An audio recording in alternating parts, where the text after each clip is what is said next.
মুহূর্তে সবচেয়ে বিরাট বড় খবর, ধর্মঘটের হুঁশিয়ারি যৌথ মঞ্চের পাশে দিলীপেরা। রাজ্যের প্রধান সচিবালয়ের অনতি দূরে রাজ্য সরকারের বিরুদ্ধে অবস্থান বিক্ষোভের জন্য আদালতের যে অনুমতি পেয়েছিল সংগ্রামী যৌথ মঞ্চ, আদালতেরই কিন্তু নির্দেশ অনুযায়ী শনিবার বিকেল 4টে নাগাদ অবস্থান বিক্ষোভ তুলে নেওয়া হয়। গত শনিবার বিকেল 4টে নাগাদ অবস্থান বিক্ষোভ তুলে নেওয়া হয়। তো এই মুহূর্তে রাজ্য সরকারি কর্মচারীদের নিয়ে কিন্তু ডিএ নিয়ে এবার বড় আপডেট। গত 24 ডিসেম্বর নবান্নের সামনে সংগ্রামী যৌথ মঞ্চে ধর্ণা দিয়েছিল। এবার ডিএ বৃদ্ধি, সরকারি শূন্য পদে এবং স্বচ্ছ নিয়োগ, এই যে সরকারি চাকরি প্রার্থী দ্রুত চাকরি প্রদান সহ সরকারি কর্মচারীদের একগুচ্ছ দাবি দাওয়া কিন্তু না মানলে লাগাতার ধর্মঘট করা হুঁশিয়ারি দিল সংগ্রামী যৌথ মঞ্চের সংগঠন সংগ্রামী যৌথ মঞ্চ।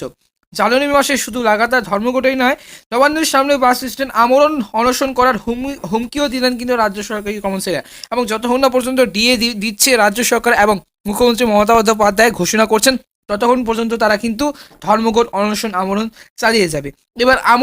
এবার নবান্নের সামনে বাস স্ট্যান্ডে আমরণ অনশন করার হুমকিও দিলেন কিন্তু সংগ্রামী যৌথ মঞ্চের আন্দোলনকারীরা। এই দিন ওই ধর্ণা মঞ্চে এসে আন্দোলনকে সমর্থন জানান সিপিএম রাজ্য কমিটির সম্পাদক মোহাম্মদ সেলিম। বিজেপি নেতা দিলীপ ঘোষ এবং দিলীপ ঘোষ বলেন যে প্রয়োজন হলে সরকারি কর্মচারীদের এই যে সমস্যার কথা আমি ব্যক্তিগতভাবে মুখ্যমন্ত্রী এবং মমতা বন্দ্যোপাধ্যায়কে জানাবো,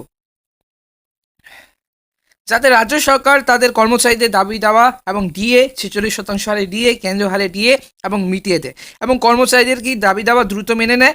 এই যে যাতে রাজ্য সরকার তাদের কর্মচারীদের দাবি দেওয়া মেনে নেয় এবং মুখ্যমন্ত্রীর কাছে দিলীপ ঘোষ অবশ্যই কিন্তু এই বিষয়ে জানাবেন যে রাজ্যের প্রধান সচিবালয়ে অনতি দূরে রাজ্য সরকারের বিরুদ্ধে অবস্থান বিক্ষোভের জন্য আদালতের কিন্তু অনুমতি পেয়েছিল সংগ্রামী যৌথ মঞ্চ। আদালতেরই কিন্তু নির্দেশ যে অনুযায়ী শনিবার বিকেল এবং গত বিকেল শনিবার 4টে নাগাদ অবস্থান বিক্ষোভ তুলে নেওয়া হয়। তার আগে মঞ্চের মুখ্য আহ্বায়ক ভাস্কর ঘোষ এবং সংগ্রামী যৌথ মঞ্চের আহ্বায়ক ভাস্কর ঘোষ বলেন, তার আগে সংগ্রামী যৌথ মঞ্চের আহ্বায়ক ভাস্কর ঘোষ এবং সাংবাদিক বৈঠকে বলেন যে সেখানে তিনি জানান রাজ্য জুড়ে শিক্ষক ও সরকারি কর্মচারী জনসংযোগ যাত্রায় কিন্তু সরকারি কর্মচারী চাকরি প্রার্থীদের বঞ্চনার কথা মানুষের কাছে তুলে ধরবেন। আগামী 19 জানুয়ারি একটি মহা মিছিল হবে। সেই মিছিল শিয়ালদা স্টেশন, হাওড়া স্টেশন ও হাজরা মোড়, এই 3 দিক থেকে এসে পৌঁছাবে শহীদ মিনারের তলায়। মিছিলে শুধু শিক্ষক ও সরকারি কর্মচারীরাই থাকবে না, থাকবেন যোগ্য চাকরি প্রার্থীরাও। ভাস্কর ঘোষ বলেন, জানুয়ারিতেই রাজ্য জুড়ে 3 ধর্মঘটের এবং 3 দিনের ধর্মঘটের ডাক দেওয়া হবে। প্রয়োজনে ধর্মঘট হবে। এরপরেও রাজ্য সরকারি এবং শিক্ষক সরকারি কর্মচারী যোগ্য প্রার্থীদের চাকরি না দিলে আমরণ অনশনের এবং অনশনের কিন্তু ডাক দেওয়া হবে। তো ভাস্কর ঘোষ সংগ্রামী যৌথ মঞ্চের ভাস্কর ঘোষ বলেন যে জানুয়ারিতে রাজ্য জুড়ে 3 দিনের ধর্মঘট ডাক দেওয়া হবে এবং প্রয়োজনে ধর্মঘট হবে। এরপরেও রাজ্য সরকার এবং শিক্ষক কর্মচারী এবং যোগ্য চাকরি প্রার্থীদের যদি না দিলে ডিএ না দিলে এবং যোগ্য প্রার্থীদের চাকরি না দিলে আমরণ অনশনের ডাক দেওয়া হবে। আন্দোলনকারীরা জানান যে প্রায় 200 জন শুক্রবার রাতে এই ধর্মমঞ্চ ছিলেন এবং শনিবার ছুটির দিন হওয়ার আরও 100 জন কিন্তু আন্দোলনকারী ওই মঞ্চে এসে যোগ দেন। সারাদিনই এবং চলে বকেয়া মহার্ঘ ভাতা বৃদ্ধির দাবিতে স্লোগান ও বিক্ষোভ।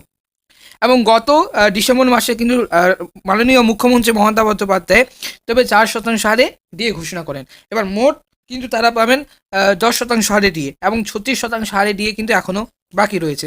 তবে এই যে 36% হারে ডিএ কবে পাওয়া হবে, কবে ডিএ দেওয়া হবে, এই নিয়ে কিন্তু ডিএ ভবিষ্যৎ কি অবশ্যই কিন্তু আপডেট আসছে। অবশ্যই কিন্তু আমাদের এই ফারাদ এক্সক্লুসিভ ইউটিউব চ্যানেলটিকে সাবস্ক্রাইব করে পাশের বেল আইকনটা অবশ্যই ক্লিক করে রাখবে এরকম খবর আপডেট পেতে। ধন্যবাদ।